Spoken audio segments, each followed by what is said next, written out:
صلی علی محمد السلام علیک یا رسول اللہ.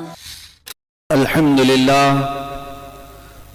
لله الحنان المنان الذي خلق الإنسان وعلمه البيان والصلاة والسلام على رسوله سيد الإنس والجان وعلى آله وأصحابه ذوي الخير والإحسان. أما بعد فأعوذ بالله من الشيطان الرجيم. بسم الله الرحمن الرحيم. وما أرسلنا من رسول إلا ليطاع بإذن الله إلى آخر هذه الآية. صدق الله مولانا العظيم وبلغنا رسوله النبي الأمين المتين المختار الكريم ونحن على ذلك من الشاهدين والشاكرين والحمد لله رب العالمين. بارگاہ رسالت معاب صلی اللہ تعالی علیہ وسلم میں درود پاک کا ہدیہ پیش کریں. اللهم صل على سيدنا ومولانا محمد معدن الجود والكرم وآله وأصحابه الكرام وابنه الكريم وبارك وسلم صلاة دائمة سرمدا أبدا. جان ہے عشق مصطفیٰ روز فضو کرے خدا. جس کو ہو درد کا مزہ ناز دوا اٹھائے کیوں. اے عشق تیرے صدقے جلنے سے چھٹے سستے. اے عشق تیرے صدقے جلنے سے چھٹے سستے. جو آگ بجھا دے گی وہ آگ لگائی ہے. عزیزان گرامی وقار حاضرین اہل سنت، معمول کے مطابق ہر سال جس طرح 12 روزہ مجالس محفل مجالس میلاد النبی صلی اللہ علیہ وسلم یہاں پر منائی جاتی ہیں، اس فقیر کو بھی حکم ہوا آپ کی بارگاہ میں حاضر آیا. سنی بڑی مسجد مدن پورہ کے اس احاطے میں جب بھی میری تقریر یا بیان ہو تو یہاں پر ایک تجسس اور ایکسائٹمنٹ زیادہ الگ انداز سے ہو جاتا ہے. اس کی کئی وجوہات ہو سکتی ہیں. پہلی بات تو یہ ہے کہ یہ منبر بڑا عظیم منبر ہے. یہ مصلی اور محراب بزرگوں کی امانت ہے، اسلاف کی یادگار ہے. اور انتظامیہ سنی بڑی مسجد اراکین ان کی محبتیں اور اہل محلہ کی محبتیں جنہوں نے مجھے مدعو کیا، اس پر سب سے بڑی بات یہ ہے میں اپنی گفتگو کو آغاز کرنے سے قبل یہ بات ضرور بتانا چاہوں گا. جس منبر پر میں آج آپ سے خطاب کرنے کے لیے بیٹھا ہوں یہ در حقیقت منبر میرے مربی، میرے مشفق استاذ گرامی، استاذ الاساتذہ، فخر الاماثل حضرت العلامہ مفتی زبیر احمد صاحب قبلہ ادام اللہ اقبالہ کا منبر ہے. ان کی یہ ذرہ نوازی ہے کہ انہوں نے مجھے یہاں پر بولنے کا موقع دیا ہے. اور میں ان لوگوں کو بھی آج یہاں سے خطاب پہنچانا چاہوں گا جو لوگ حسد اور جلن کی آگ میں نہ جانے کیا کیا منصوبے بنا جاتے ہیں اور کس کے درمیان اختلافات پیدا کر دیتے ہیں، کتنے لوگوں کے بیچ دیوار کھڑی کرنے کی کوششیں کرتے ہیں. لیکن ایک بات یاد رکھیں، اللہ مقلب القلوب ہے، وہ دلوں کو پھیرنے والا ہے. جن لوگوں کو اللہ جوڑ رکھتا ہے پوری دنیا انہیں توڑ نہیں سکتی. عزیزان گرامی، جن لوگوں کو اس طرح کے خدشے ہیں، جلن ہے، حسد ہے، ان کا علاج سوائے موت کے کچھ بھی نہیں. موت تک کچھ لوگ حسد و جلن کے شکار رہے ہیں. بہرحال میں نے یہ بات اس لیے عرض کی کہ آج جس طرح آپ کے سامنے میں حاضر آیا ہوں یہ حکم کی تعمیل کرنے کے لیے کہ جو استاد گرامی برادر گرامی حضرت العلامہ مفتی زبیر احمد صاحب قبلہ دام اللہ اقبالہ نے جو مجھے حکم دیا اس حکم کی تعمیل کرنے کے لیے حاضر آیا ہوں، اور یہ بات بھی بتانے کے لیے آیا ہوں کہ آج ہی سے نہیں، بچپن سے لے کر اب تک ہر دن ہر لمحے ہماری زندگی میں اگر کہیں پر بھی کوئی ہماری گاڑی رکتی ہے تو حضرت ہی ہمیں آگے بڑھاتے ہیں۔ میرے لیے ان کی عنایتیں، ان کی شفقتیں اور ان کی تربیت یہ آخری سانس تک قائم رہے گی انشاءاللہ۔ اب میں اپنی گفتگو کو آگے بڑھاتا ہوں۔ مجھے حکم ہوا ہے تحفظ ناموس رسالت اور صحابہ اکرام کا کردار۔ میرے عزیزو، یہ تو ہماری پوری زندگی کا ٹاپک ہے، صرف آج کے ایک دن کا نہیں، میری زندگی کا، بلکہ میں آپ سب کے لیے بھی کہتا ہوں موضوع سخن اگر پوری زندگی کا ہے تو یہ بنا لو جو اعلیٰ حضرت نے بنایا تھا، جس کو میں نے شعر میں پڑھا، جان ہے عشق مصطفیٰ۔ جس طرح انسان کے ساتھ جان لگی ہوئی رہتی ہے، جب تک جان ہے حرکت ہے، جب تک آپ کے جسم میں جان ہے، ہاتھ اٹھ رہا ہے، پیر اٹھ رہا ہے، زبان بول رہی، آنکھ دیکھ رہی ہے، کان سن رہے، جان ہے آپ کے اندر تو جسم میں حرکت ہے۔ اور فاضل بریلوی امام عشق و محبت نے کیا کہا، جس طرح انسان کے اندر جان ہوتی ہے ایسی ہی مومن کے لیے عشق مصطفیٰ جان کی طرح ہے۔ جب تک حضور کی محبت تمہارے اندر موجود ہے تمہارے جسموں کی حرکت نہیں بلکہ تمہارے چہروں کی رونق بھی باقی رہے گی، تمہارے آنکھوں کا نور اور دل کا سرور بھی میرے مصطفیٰ کا ان کا تذکرہ ہے، ان کی محبت ہے۔ اور ہمارے لیے میں آپ کی بات یہ بتا دوں، ہم حضور پاک صلی اللہ تعالیٰ علیہ وسلم کی محبت کا تذکرہ اکثر محفلوں میں کیوں کرتے ہیں؟ الفضل لما شہید بہ الاعداء، ایک عربی کا مقولہ ہے، فضیلت اس کی جس کی دشمن بھی گواہی دیتے ہوں۔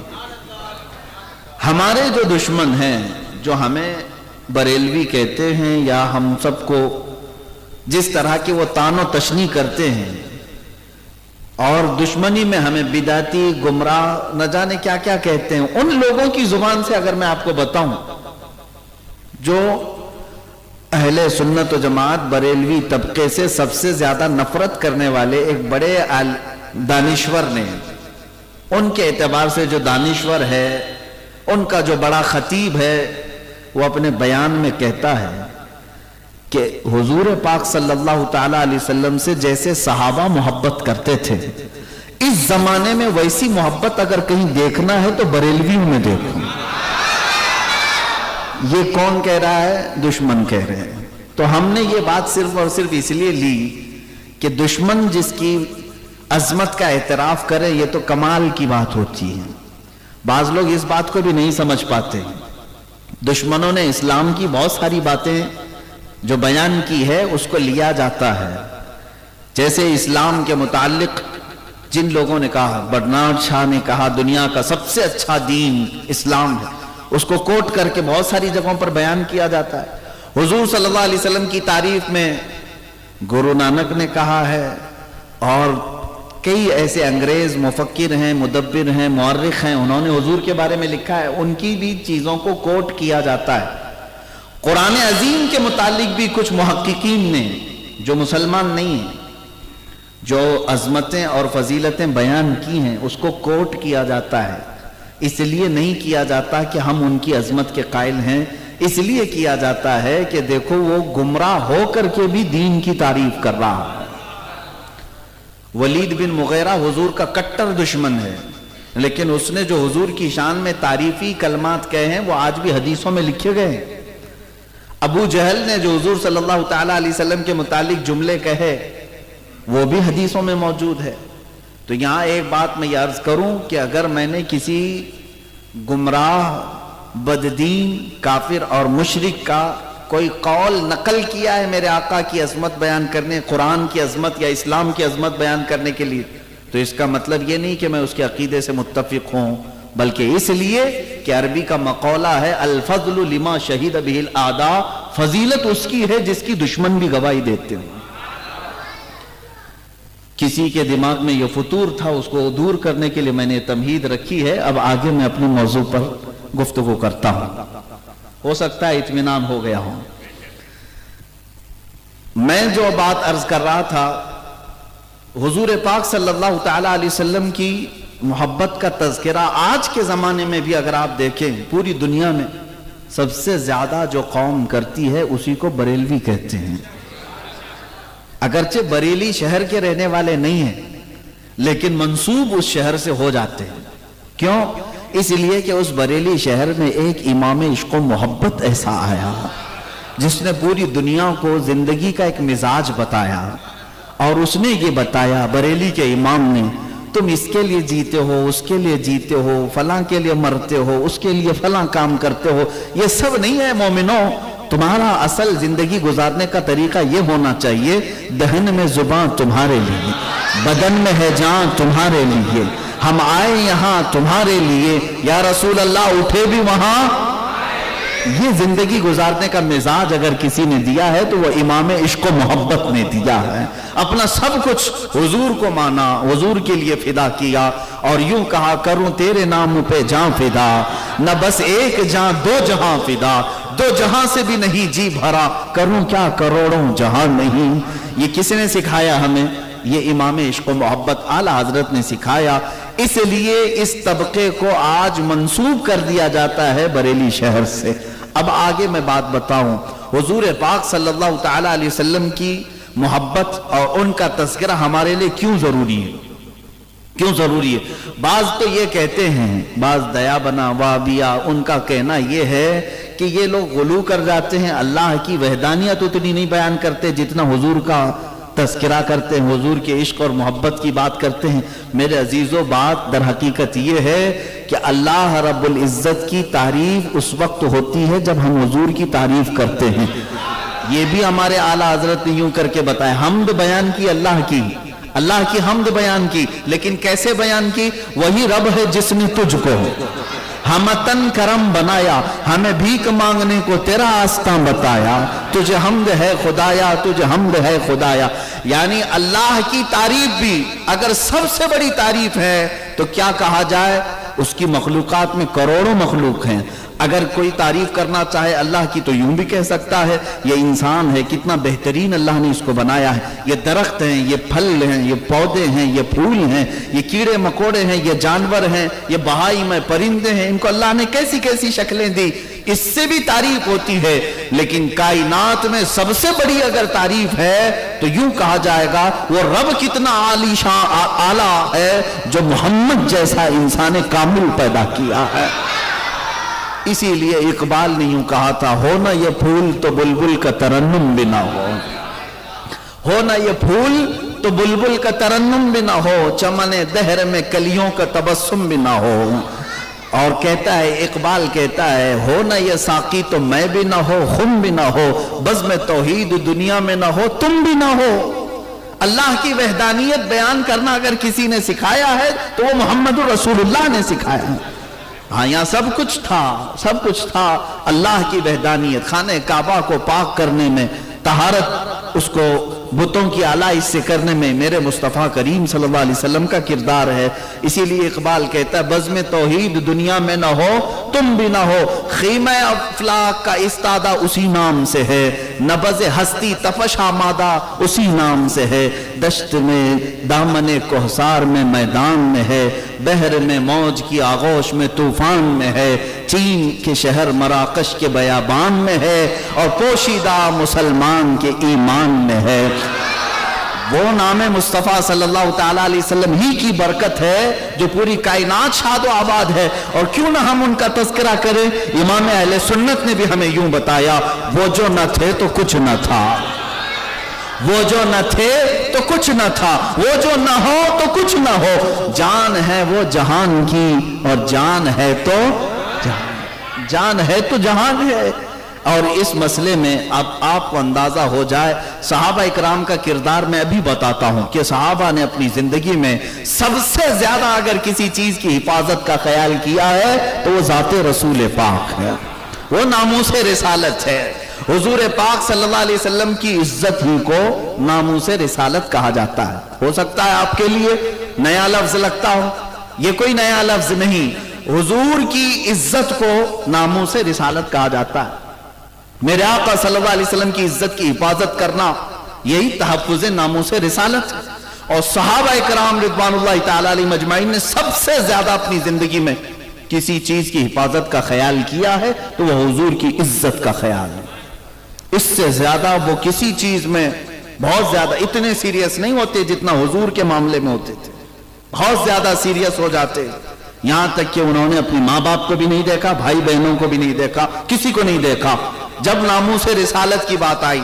کیوں؟ صحابہ کو معلوم تھا خیمہ افلاک کا استادہ اسی نام سے ہے، پوری کائنات کا دار و مدار اس نام سے ہے۔ اور اسی کو اقبال نے کہا نا، ہمیں کرنی ہے شہنشاہ بطحا کی رضا جوئی۔ ہم سب یہ اگر سمجھ جائے نا، وہ صحابہ کی زبان ہے جو اقبال ترجمہ کر کے کہہ رہا ہے، ہمیں کرنی ہے شہنشاہ بطحا کی رضا جوئی، وہ اپنے ہو گئے تو رحمت پروردگار اپنی۔ اگر حضور ہماری طرف مسکرا کر کے دیکھ لیں تو پھر رب ذوالجلال کی ساری عنایتیں ہمارے ساتھ ہیں۔ اسی لیے اقبال نے یہ کہا تھا کہ ہمیں کرنی ہے شہنشاہ بطحا کی رضا جوئی، وہ اپنے ہو گئے تو رحمت پروردگار اپنی۔ صحابہ اکرام نے اس مسئلے کو سمجھ لیا تھا کہ اپنا خیال کرنا اہم نہیں ہے، یہاں پر اپنی اولاد، اپنی بیوی بچے اور اپنے گھر بار کا خیال کرنا اہم نہیں ہے۔ اگر ہم نے حضور پاک صلی اللہ علیہ وسلم کی عزت کا خیال کر لیا تو پھر ہماری تمام چیزیں تو اللہ خود ہی انتظام فرمائے گا۔ اس کا وعدہ ہے ان تنصر اللہ ینصرکم، اگر تم اللہ کے دین کی مدد میں لگے ہو۔ اس سے مراد کیا ہے؟ رسول پاک صلی اللہ علیہ وسلم کی عزت ہی ہے، پورا دین یہی ہے جس کو اقبال یوں کہتا ہے بمصطفیٰ برساں خیش کے دی ہما اوست، اپنے آپ کو حضور کے قدموں تک پہنچا دو، یہی دین ہے۔ دین کس کا نام ہے؟ حضور پاک صلی اللہ علیہ وسلم کے قدموں تک اپنے آپ کو پہنچا دو۔ اگر بؤن لسیدی تمام بو لہبیست، اور اقبال نے یہ بھی کہا اگر تم وہاں تک نہیں پہنچ سکے تو پھر پوری زندگی ابو لہب کی طرح ہے، تمہاری زندگی ابو لہب کی طرح ہے کہ قریب بھی رہا لیکن ایمان نہیں لا سکا۔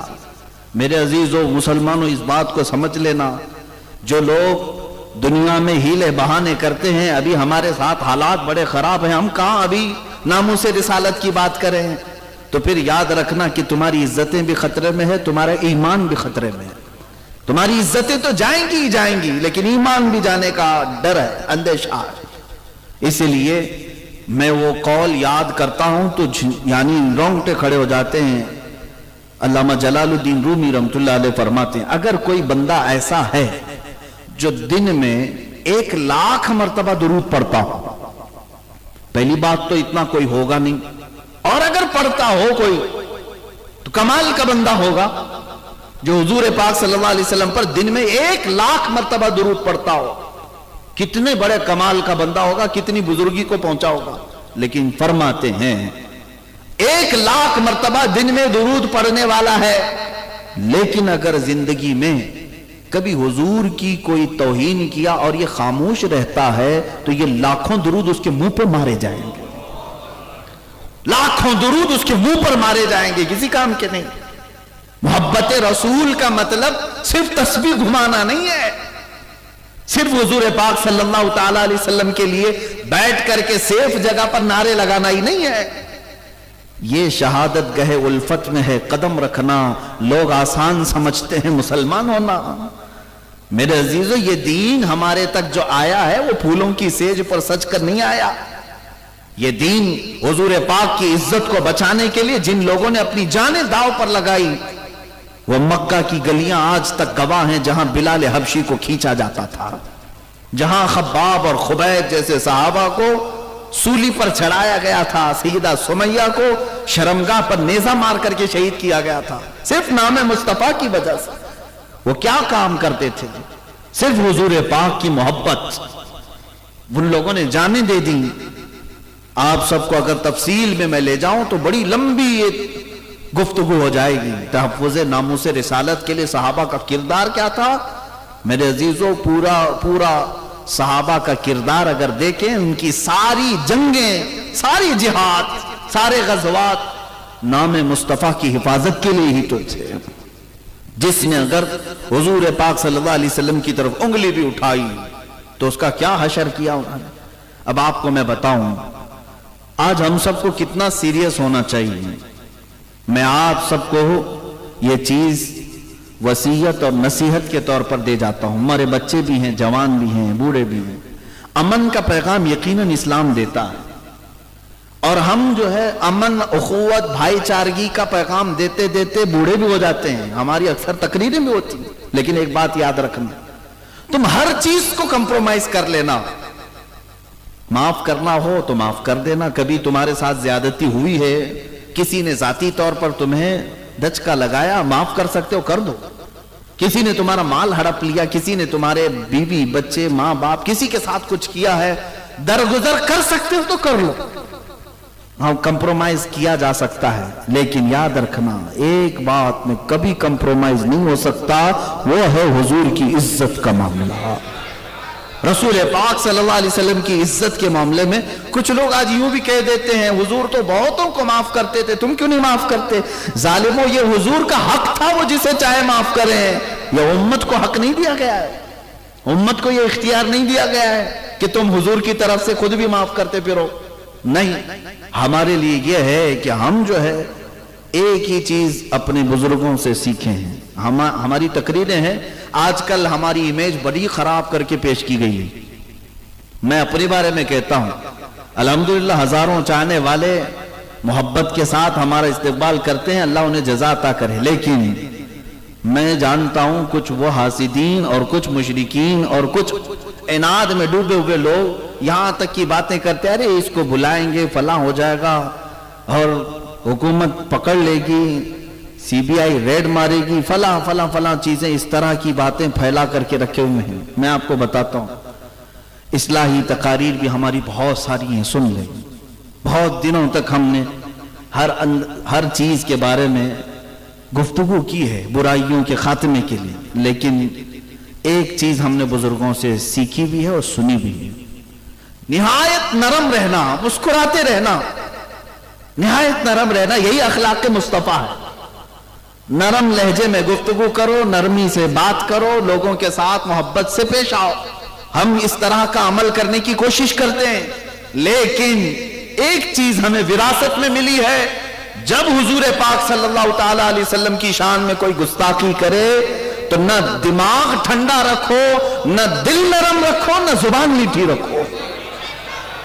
تین ہی چیزیں ہوتی ہیں، دماغ، دل اور زبان. بزرگوں نے فرمایا گستاخ رسول کے لیے، میرے مصطفیٰ کریم صلی اللہ علیہ وسلم کی توہین کرنے والے کے لیے نہ دماغ ٹھنڈا رہے گا، نہ دل نرم رہے گا، نہ زبان میٹھی رہے گی. اور یہ میرا اپنا نہیں ہے، یہ مذہب صحابہ سے ملا ہوا ہے.